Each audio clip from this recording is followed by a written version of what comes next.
Segunda-feira da 33ª semana do Tempo Comum. Eu sou o Padre Pedro Paulo e começamos agora mais um programa, a Bíblia no Mundo de hoje. Bem, segundo o Evangelho que ouvimos ontem, isto é, o Evangelho de São Mateus, capítulo 25, 14 a 30, trata-se de uma parábola. Então, preparemos, estamos viajando dentro de uma comunicação, de uma forma de um texto que não é descritivo da realidade, mas é interpretativo. Quero oferecer uma ótica diversa daquela mesma observável empiricamente com nossos olhos. A parábola é uma elevação da realidade, mesmo porque, por ser parábola, ela não está centrada na realidade, ela está centrada num conceito ou num dado, num evento com o qual a realidade é comparada. Por isso são chamadas parábolas do reino. Jesus não quer falar dos homens, de suas tribulações ou alegrias, ele quer falar de Deus. Para isso, fala dos homens. Então vamos entender bem essa parábola. Na sexta, já comecei a chamar a atenção para muitas coisas que eram importantes serem colocadas em relevo. Primeiro, esta temática da viagem, essa temática de alguém que, personagem principal, viaja. Antes de viajar, assume algumas atitudes que terão reflexo ao seu retorno. Então, não se trata de uma viagem, ponto. Ao contrário, trata-se de uma viagem com ida e volta. E no espaço entre esse ir e vir, ele deixa situações, ações que vão qualificar ou desqualificar aqueles a quem ele se dirige. No caso, são 3 servos, os envolvidos neste processo de viagem.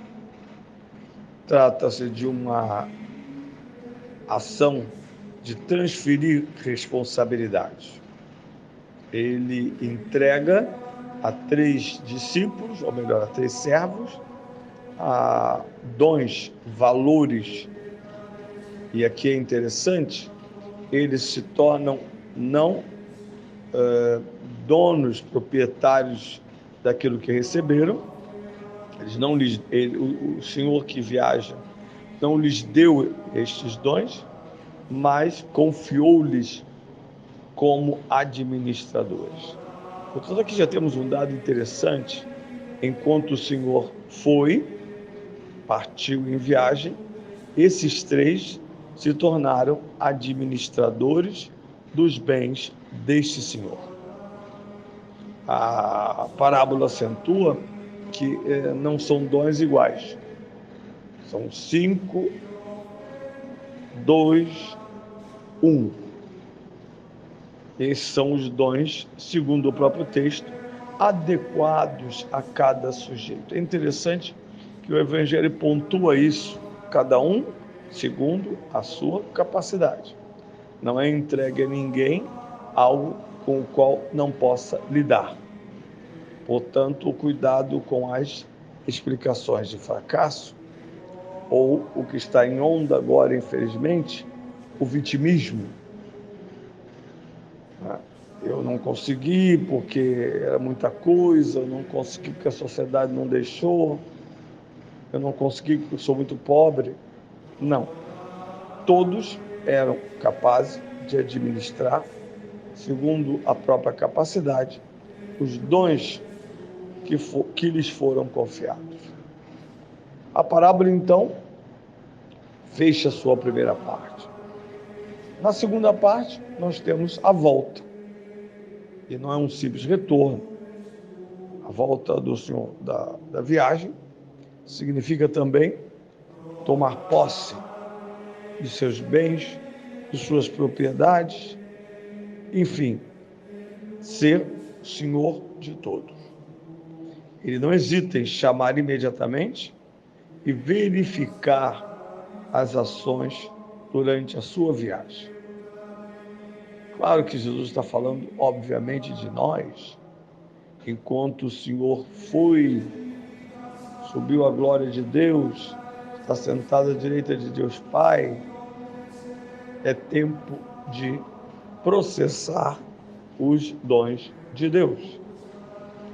E é isso que o Senhor exige de seus servos, que tenham sido bons administradores dos dons confiados. E assim vemos uma escala de valores. Os 2 bem-sucedidos dobraram os dons.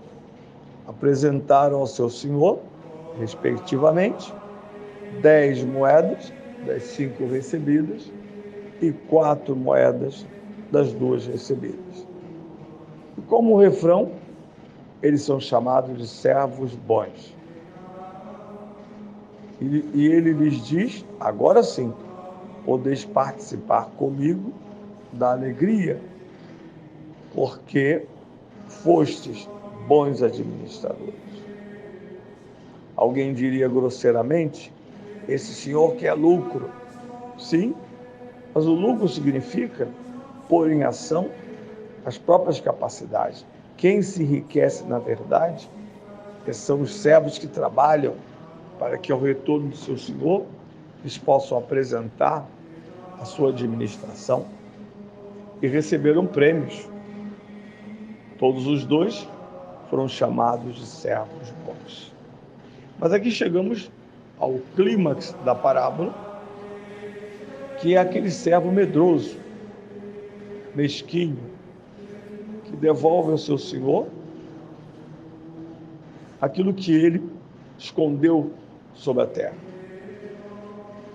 E ele descreve o seu senhor como alguém que não espera desculpas, porque colhe onde não plantou, recolhe onde não semeou.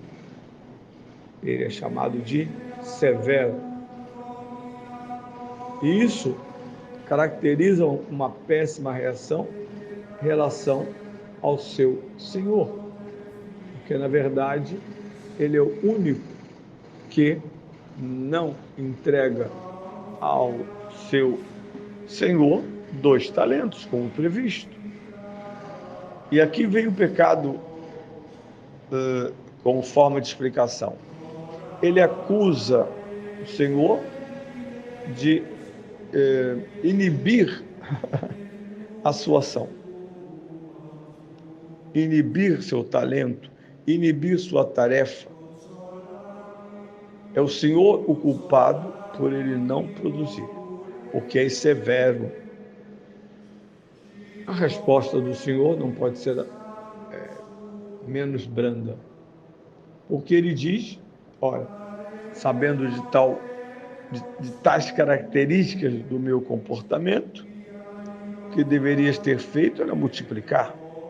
A expressão colocar no banco é a imagem da multiplicação. E não o perdoa, chama de servo mau e preguiçoso. Não aceita a vitimização, não aceita dizer sou um criminoso, porque a sociedade me fez criminoso, porque a sociedade é má, é severa, e eu me amedrontei diante da vida.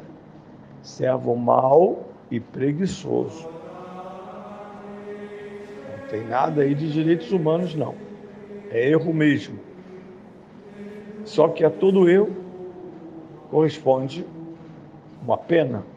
Assim como o acerto, os 2 anteriores receberam de volta o que multiplicaram. Veja, volta-se sobre os bons administradores os frutos de uma boa administração. Enquanto o último, Deus diz, tira-lhe a única moeda. Porque, diz o Cristo na sua parábola, os que terão multiplicado o que alcançaram, E os que não têm, se lhes há tirado o pouco que têm. Parece uma frase injusta, mas não é. Na vida espiritual, não temos desculpas de não entregar a Deus os dons multiplicados que Ele nos deu.